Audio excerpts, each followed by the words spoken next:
தமிழ்நாட்டுடைய உரிமைகளுக்காகவும் வளர்ச்சிக்காகவும் நாம எல்லாரும் சேர்ந்து ஒன்னா பயணிப்போம்.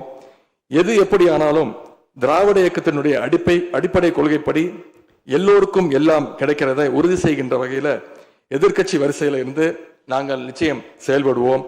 நடந்து முடிந்த தேர்தலில் ஆட்சி அமைப்பதற்கான பெரும்பான்மையை ஆளுங்கட்சிக்கு மக்கள் வழங்காமல் போனாலும் திராவிட முன்னேற்ற கழகத்துடைய தலைமையில் தேர்தலை சந்திச்சு வென்ற தோழமை இயக்க சட்டமன்ற உறுப்பினருடைய ஆதரவோடு ஆட்சி அமைத்திருக்கக்கூடிய புதிய அரசிற்கும் மாண்பு முதலமைச்சர் அவர்களுக்கும் என்னுடைய வாழ்த்துக்களை நான் மீண்டும் தெரிவித்துக் கொள்கின்றேன். மாண்புமிகு பேரவைத் தலைவர் அவர்களுக்கும் பேரவை துணைத் தலைவர் அவர்களுக்கும் என்னுடைய நன்றி. உங்களுடைய பணிகள் சிறக்கட்டும். மீண்டும் என்னுடைய வாழ்த்துக்களை தெரிவித்துக் கொள்கிறேன். நன்றி, வணக்கம். வெல்க தமிழ், வாழ்க தமிழ்நாடு. மக்களை பிரிக்கும் சனாதானம் நிச்சயம் ஒழிக்கப்பட வேண்டும். நன்றி, வணக்கம்.